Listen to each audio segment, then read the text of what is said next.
Hello and welcome to World News on the Papyrus Global TV. I am Christiana Babayo. Somalia president makes historic visit to provincial capital amid tension with Somaliland. Pope Leo XIV appeals for peace for those fleeing violence in eastern DRC. M23 rebel withdrawal announcement leaves residents in uncertain security situation in Uvira.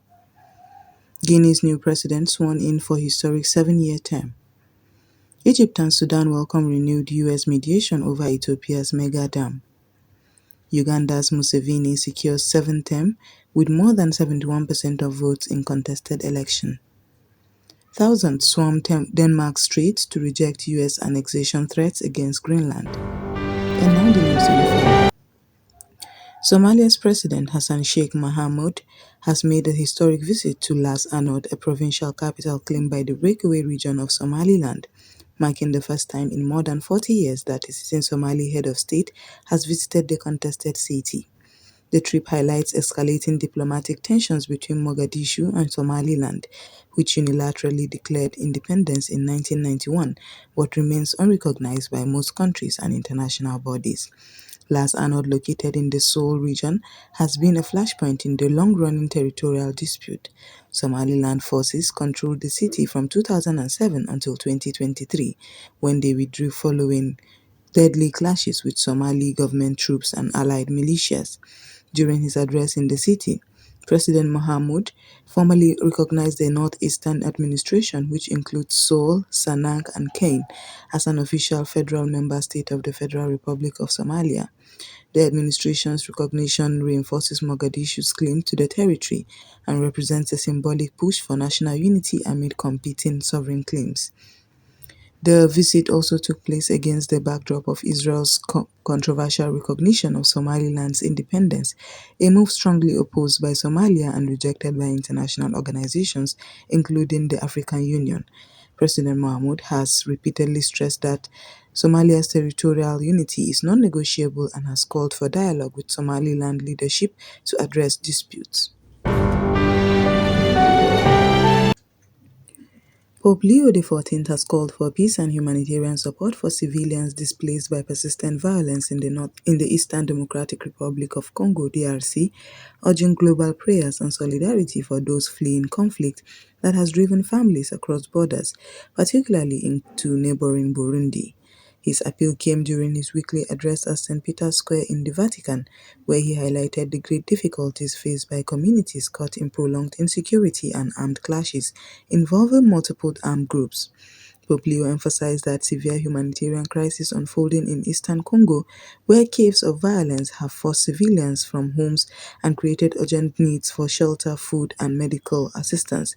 He expressed his hope that constructive dialogue and reconciliation will prevail among conflicting parties and called on the international community to support peaceful solutions and protect vulnerable populations. In the same address, the Pope also offered prayers for victims of recent extreme weather events in southern Africa, where flooding has caused significant loss of lives and property damage. His remarks affirmed the Catholic Church's concern for both conflict-induced displacement and natural disaster impacts across the continent. Residents of Uvira in Eastern Democratic Republic of Congo are once again facing uncertainty after the M23 rebel group announced that it would withdraw from the city and hand over security responsibilities to the international community, even as fighting continues in and around the area. The announcement marks the group's second declaration of withdrawal, but locals remain skeptical because past statements did not translate into a clear change on the ground. In a written statement, M23 said it would step back from security duties and called for the deployment of a neutral force to protect civilians and crucial infrastructure, but residents say they have seen no tangible signs that the rebels have actually left. Civilians like Mukuniwa Asumani Rufin and Muzingwa Ramazani told reporters that they are deeply worried about their safety, unsure whether this pledge will materialize and how they will live if the force truly departs. Despite the withdrawal announcement, fighting between M23 and allied militias such as Wazalendo continues in parts of the territory, including strategic localities like Makobola and Lemera. The prolonged clashes undermine a broader security crisis that has afflicted eastern DRC for years, despite peace agreements and international mediation efforts.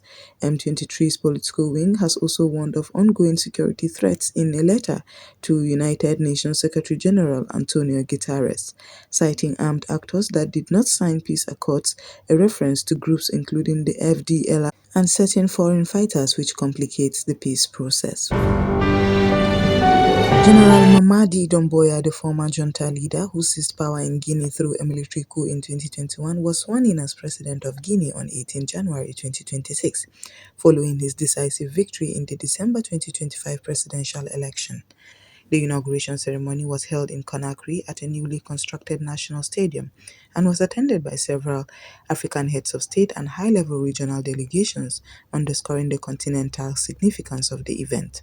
Among those present were Presidents Paul Kagame of Rwanda, Bassirou Diomaye Faye of Senegal, Adama Barrow of the Gambia, Brice Clotaire Oligui Nguema of Gabon, Joseph Numa Boakai of Liberia, Julius Maadu Bio of Sierra Leone, Assimi Goïta of Mali, and Mohamed Ould of Mauritania.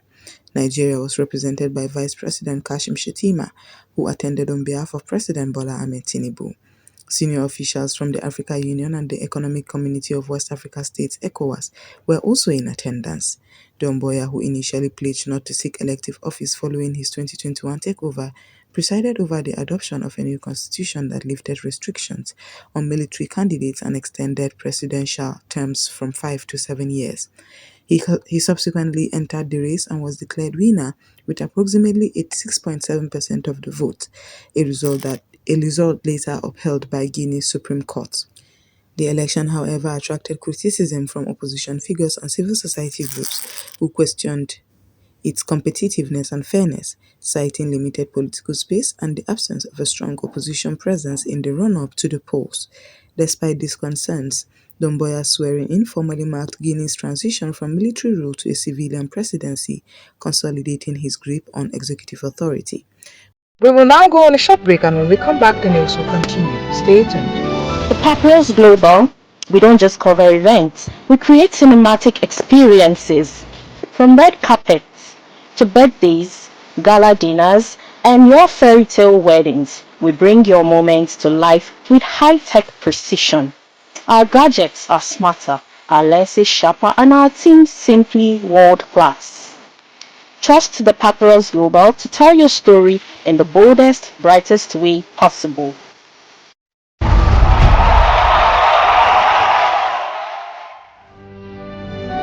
Welcome back, and now the news will continue.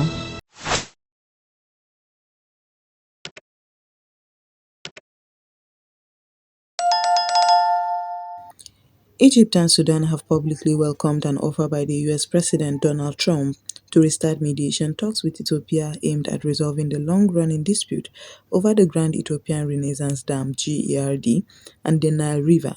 Both downstream countries, whose economies and livelihood depend heavily on Nile waters, are seeking a legally binding agreement on how the dam's reservoir will be filled and operated to protect their water security. Trump's offer, made in a letter to Egyptian leaders, signals Washington's intent to bring the three nations back to the negotiating table after previous mediation efforts, including US-led talks that collapsed in 2020, failed to secure consensus. Cairo and Khartoum have argued that Ethiopia's unilateral actions on the dam could significantly reduce the Nile's flow and negatively impact agriculture and hydropower sectors in their countries, and have pressed for binding terms on replenishment and future dispute mechanisms. Ethiopia, for its part, maintains that GERD is critical to its development and has resisted terms that would limit its control, advocating instead for cooperative guidelines. Ugandan President Yoweri Museveni has been re-elected for a seventh term, winning 71.65% of the vote in the presidential election held on 15 January 2026, according to the Uganda Electoral Commission. Museveni, 81 and in power since 1986, now enters another five-year term, extending his leadership to nearly 4 decades. The final results showed Museveni defeating his closest rival, opposition leader Robert Kyagulanyi, popularly known as Bobi Wine, who garnered 24.72% of the vote.